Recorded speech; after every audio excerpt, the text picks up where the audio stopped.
Então, cara, e aí comecei a frequentar, comecei com a minha tia, cara. E aí, nesse processo, depois, minha mãe começou, por conta da doença dela, buscando alternativas, minha mãe começou a ir também em algumas igrejas. E aí, e fazer alguns movimentos, e eu ia acompanhando ela para ajudar, cara. Então, minha mãe passou 1 ano e pouco, quase 2 anos, estudando com os Testemunhos de Jeová em casa, e eu junto, estudando junto com os Testemunhos de Jeová. Depois ela foi para uma outra igreja, passou um período lá fazendo campanha em cima de campanha, eu ia junto também, campanha do sal grosso, de amarrar não sei o que, bora. Vamos junto. Até que depois desse processo aí a gente se firmou na Assembleia de Deus que tinha lá perto da nossa casa. A sua tia era da Assembleia ou não? Minha tia era da Assembleia de Deus. Minha tia era de uma igreja chamada Assembleia de Deus, uma congregação chamada Poço de Jacó. Era o nome da igreja. Era uma igreja que curiosamente tinha um poço, cara, na parte de baixo da igreja, e deram esse nome pra literal mesmo. Cara, literal. Tem um poço mesmo. Literal. E aí depois a gente foi pra uma igreja mais perto da nossa casa, e minha mãe já começou aí, minha irmã também, que é uma igreja chamada Canaã, cara. Canaã. Foi nessa igreja que eu comecei a caminhar de fato direito. Foi lá que eu preguei pela primeira vez e tal. E a história dos bonecos é no meio desse processo, cara. Eu ouvi isso cara, você vai ser um pregador várias vezes, cara, você vai ser pastor, você vai ser não sei o quê, cara, e aí na minha cabeça se formou uma lógica que eu não sei explicar. Eu não consigo hoje, vendo o José, o meu filho com 7 anos de idade, falo, cara, na idade dele, eu tava pensando ou criando algumas coisas na minha cabeça muito, muito peculiares com relação ao ministério. Então, eu era uma criança muito tímida, cara, muito calada. Essa configuração de uma comunidade carente, muito perigo. Minha mãe tinha muito cuidado, então, para eu estar em casa, para eu não brincar com todo mundo. Brincava na rua e etc, mas sempre esse cuidado de ter um pouco mais em casa, porque sabia que tudo estava disponível ali. Você era mais recluso. Então, cara, eu brincava muito sozinho e tal. Entendi. E nesse processo, cara, se formou uma coisa na minha cabeça de, cara, se eu fosse um pastor, se eu fosse um pregador, cara, eu sou muito tímido, eu preciso aprender a falar. E aí, cara, o que eu comecei a fazer? Eu comecei a ensaiar, cara, isso. Cara, o que eu posso fazer?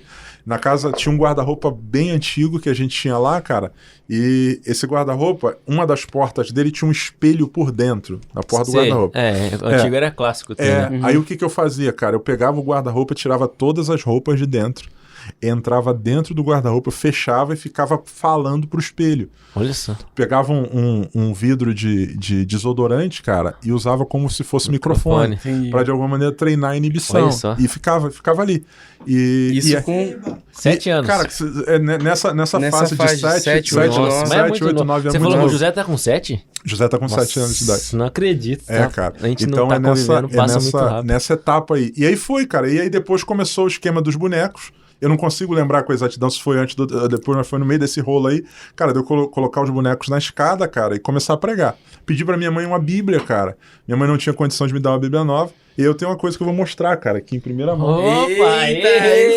Essa exclusividade aqui do podcast. Eu vi o Jota chegando com essa mochila, Flé. Eu falei até pro Fios, não, é que eu vim direto. Cara, essa foi a minha primeira Bíblia. Nossa, que louco. Que relíquia, hein? Aqui, ó. Cara, pode encostar? Vai dar um porte isso aí. Cara, tô com medo de relar e cair, velho. Tem uma outra coisa que eu guardei, cara. Esse era um dos bonecos, cara.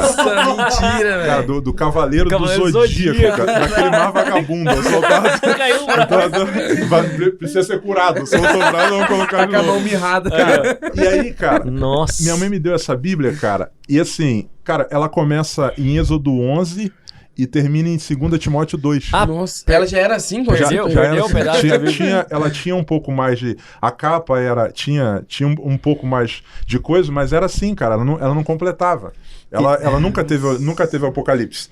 Nossa, não sabe o que acontecia no final.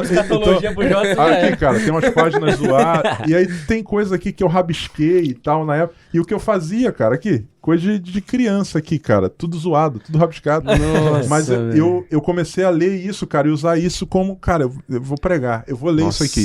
E aí comecei a ler e usava essa Bíblia pra pregar, os bonecos todos enfileirados lá, cara, e tirava oferta, cara. Eu pegava o coador de café da minha mãe, aquele coador de pano, e passava tirando oferta. Cara, meu culto tinha oferta, tinha de tudo, cara. Já lucrou muito com esses bonecos. Coração de plástico, duro, coração endurecido, cara. Não tava dando com alegria. Cara, né? velho, que dá um close aí, gente. Que relíquia, velho. Cara, então isso aqui eu guardo, cara. Eu guardo com aqui tem até um nome, ó, Joca e Ninha. Joca é o apelido do meu pai e Ninha da minha mãe, cara. Você que escreveu ou foi sua mãe? Cara, eu acho que foi minha mãe, eu não consigo. Aqui tem Ninha dela.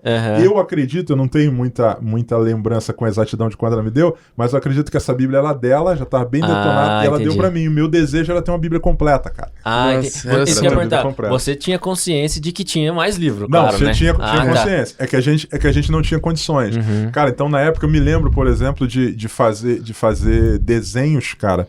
Por exemplo, meu desejo como assembleiano era usar o terno, cara. Eu não tinha condições. Então eu fazia desenhos, cara, de terno e gravata, assim. Nossa. E eu me lembro de dar pro meu pai, assim. Pô, quando se eu puder me dar isso de presente. Pô, filho, eu gostaria, mas eu não tenho condições.